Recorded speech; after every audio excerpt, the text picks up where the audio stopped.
Hi friends, welcome to our channel. Myself, Tirupati Evida, Health and Business Coach. గుండె బాగుంటే అంతా బాగుంటుంది. అలాంటిది భారతీయుల గుండె ఇప్పుడు ప్రమాదంలో పడింది. National crime records of bureau investigation ప్రకారం 2022వ సంవత్సరంలో 32,457 మంది మన భారతదేశంలో హార్ట్ అటాక్ ద్వారా మరణించడం జరిగింది. 2021వ సంవత్సరంలో జరిగినటువంటి మరణాల సంఖ్యతో పోల్చి చూసినట్లయితే ఇది 12.5% అత్యధికంగా పెరిగిపోవడం జరిగింది.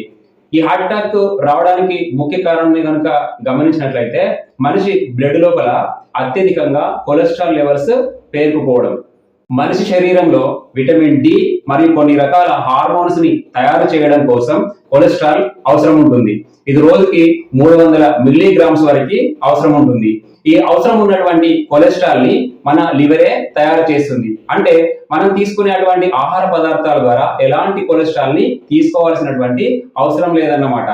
మనం తీసుకునేటువంటి ఆహార పదార్థాల ద్వారా మన శరీరంలో ఉత్పత్తి అయ్యేటువంటి కొలెస్ట్రాల్ 2 రకాలుగా ఉంటుంది. ఒకటి HDL cholesterol, high density lipoprotein, ఇది గుడ్ కొలెస్ట్రాల్. రెండవది బ్యాడ్ కొలెస్ట్రాల్, ఎల్డిఎల్, లో density lipoprotein. High density lipoprotein ఏదైతే ఉందో ఇది గుడ్ కొలెస్ట్రాల్, ఇది గుండె యొక్క పనితీరుని మెరుగుపరుస్తుంది. అదేవిధంగా ఎల్డిఎల్, లో డెన్సిటీ లిపోప్రోటీన్ ఏదైతే ఉందో గుండెకి సంబంధించినటువంటి రక్తనాళాలు మూసుకుపోవడం కోసం అందులోపల ఈ కొలెస్ట్రాల్ అనేది పేరుకుపోతుంది.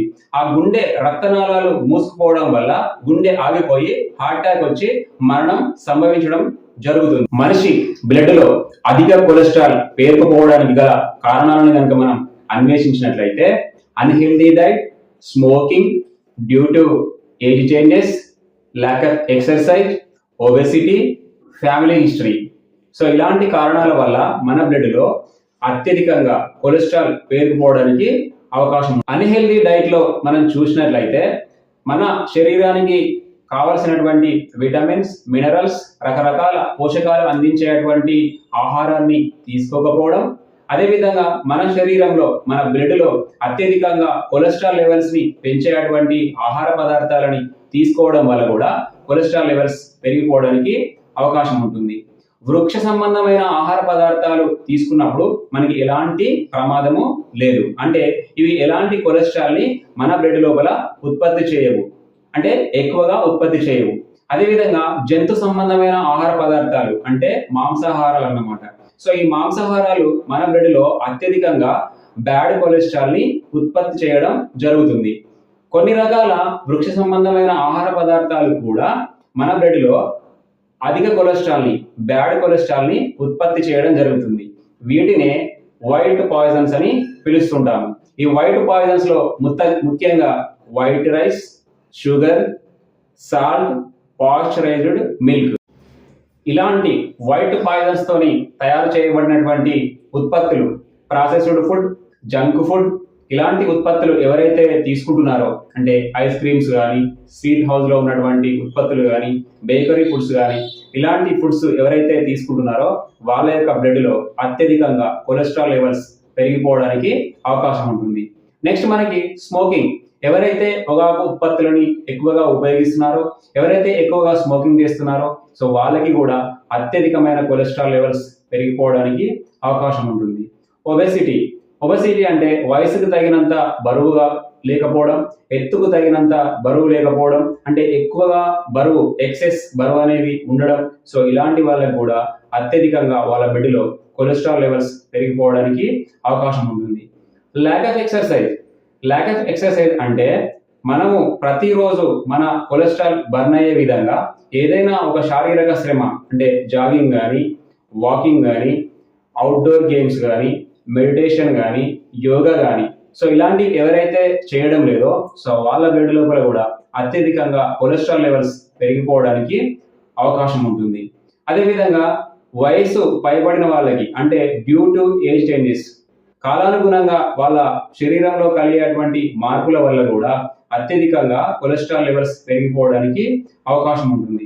ఫ్యామిలీ హిస్టరీ అంటే మీ అమ్మకి కానీ, మీ నాన్నకి కానీ, మీ తాతకి కానీ, మీ ముత్తాతకి కానీ, మీకంటే వెనక తరాల వాళ్ళు ఎవరైతే ఉన్నారో వాళ్ళకి ఎక్కువ కొలెస్ట్రాల్ తోని హార్ట్ అటాక్ సమస్యతోని వాళ్ళు మరణించారు అంటే మీ ముందు తరాల వాళ్ళు, మీరు మీ ముందు తరాల వాళ్ళు కూడా ఇలాంటి హార్ట్ అటాక్ సమస్యతోని మరణించడానికి అవకాశం ఉంటుంది.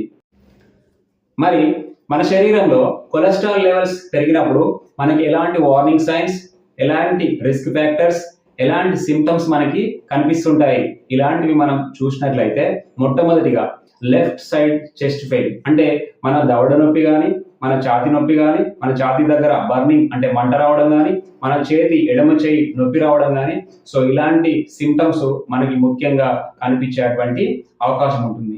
అదేవిధంగా డిజీనెస్ అంటే మనం పడుకొని లేచినప్పుడు కానీ, మనం నడుస్తున్నప్పుడు కానీ విపరీతమైన తల తిప్పడం అనేది జరుగుతుంది అని అంటే సో ఇలాంటి టైంలో కూడా మనకి హార్ట్ అటాక్ వస్తుంది అని చెప్పి మనము భావించవచ్చు.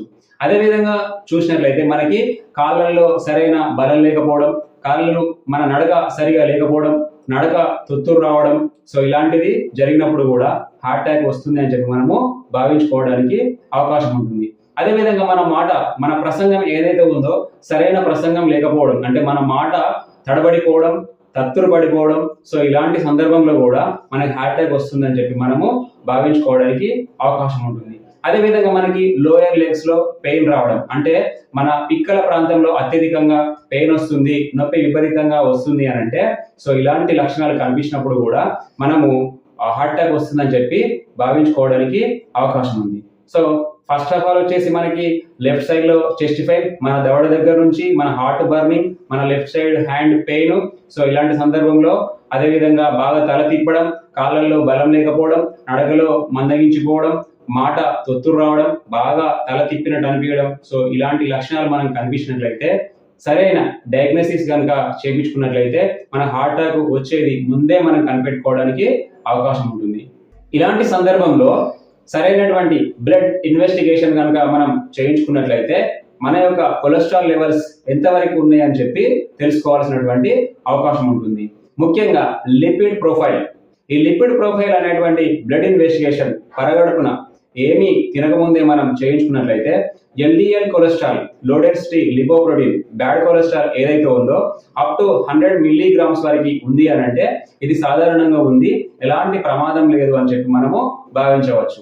అదేవిధంగా HDL cholesterol, high density lipoprotein, good cholesterol, ఇది అప్ టు 40 మిల్లీగ్రామ్స్ ఆ పైన కూడా ఉంది అని అంటే సో ఎలాంటి ప్రమాదం లేదు, గుండె సరైన విధంగా బాగా పనిచేస్తుందని చెప్పి మనము భావించుకోవచ్చు. ఎల్డిఎల్ కొలెస్ట్రాల్ 100 మిల్లీగ్రామ్స్ కంటే ఎక్కువ ఉంది అని అంటే ప్రమాద గంటికలు మోగుతున్నాయని చెప్పి మనము భావించాల్సినటువంటి అవసరం ఉంటుంది. ఈ హార్ట్ అటాక్ మరణాలని తగ్గించడం కోసం, కొలెస్ట్రాల్ లెవెల్ ని తగ్గించడం కోసం ఐఎంసి ఇంటర్నేషనల్ మార్కెటింగ్ కార్పొరేషన్ వారు ఒక అద్భుతమైన ప్రొడక్ట్ ని, ప్రపంచ ఆరోగ్య సంస్థ చేత సిఫారసు చేయబడినటువంటి ఒక అద్భుతమైన ప్రొడక్ట్ ని మన ముందుకి తీసుకురావడం జరిగింది. ఈ ప్రొడక్టే అలో కొలెస్ట్రాల్ టాబ్లెట్. ఈ అలో కొలెస్ట్రాల్ టాబ్లెట్ ఏదైతే ఉందో సహజ సిద్ధమైన ఎలాంటి సైడ్ ఎఫెక్ట్ లేని వన మూలికల ద్వారా తయారు చేయబడింది. సో ఈ వన మూలికలే అర్జున, దాల్చిని, గూగల్, అలోవెరా, గ్యార్లిక్, సో ఇలాంటి సహజ సిద్ధమైనటువంటి వనమూలికలతోని ఈ టాబ్లెట్ తయారు చేయబడింది. ఇందులో ముఖ్యంగా అర్జున బెరడు, ఈ అర్జున బెరడు ఈ టాబ్లెట్ ద్వారా మనం ఉపయోగించినప్పుడు ఇందులో యాంటీ ఇన్ఫ్లామేటరీ, యాంటీ యాక్సిడెంట్ లక్షణాలు పుష్కలంగా ఉండడం వల్ల గుండెకి సంబంధించినటువంటి కణజాలం, గుండె రక్తనాళాలలో ఉన్నటువంటి చెడు కొలెస్ట్రాల్ అంతా కూడా తగ్గిపోయే విధంగా ఇది మనకి హెల్ప్ చేస్తుంది. తద్వారా గుండె ప్రమాదాలు, హార్ట్ అటాక్ రాకుండా ఇది నివారిస్తుంది. అంతేకాకుండా హై బ్లడ్ ప్రెషర్, అంటే ఎక్కువగా బ్లడ్ ప్రెషర్ పెరగకుండా కూడా ఈ అర్జున బెరడు అనేది అత్యధికంగా ప్రభావశీలంగా ఇది పనిచేస్తుంది. గ్యార్లిక్ అంటే ఎల్లిపాయ. కొన్ని రకాల పరిశోధనల ప్రకారం మన యొక్క గుండెకి సంబంధించినటువంటి కొలెస్ట్రాల్ లెవెల్స్ సాధారణ స్థితిలో ఉండేలాగా, అదేవిధంగా గుండె రక్తనాళాలలో పెరిగినటువంటి ప్లాక్ డెవలప్మెంట్ ఏదైతే ఉందో ఈ ప్లాక్ డెవలప్మెంట్ కాకుండా ఈ గ్యార్లిక్ అనేది అద్భుతంగా పనిచేస్తుంది అని చెప్పి పరిశోధనల ద్వారా తెలుసుకోవడం జరిగింది. నెక్స్ట్ వచ్చేసి మనకి దాల్చిని. సో ఈ దాల్చిని సుగంధ ద్రవ్యాలుగా మనము దీన్ని ఉపయోగిస్తుంటాము. ఈ దాల్చిని ఏదైతే ఉందో ఈ దాల్చిని మనం తీసుకోవడం వల్ల ఎల్డిఎల్ కొలెస్ట్రాల్, హెచ్డిఎల్ కొలెస్ట్రాల్ వీటి యొక్క రేషియో ఏదైతే ఉందో సాధారణ స్థితిలో ఉండేలాగా బ్యాలెన్స్ చేసేలాగా కూడా ఈ దాల్చిని అనేది మనకి అద్భుతంగా ప్రభావవంతంగా పనిచేస్తుంది. నెక్స్ట్ వచ్చేసి మనకి గుగ్గల్. ఈ గుగ్గల్ ఏదైతే ఉందో ఒక రకమైన పూలు పూసే అటువంటి ఔషధ గుణాలు ఉన్నటువంటి మొక్క.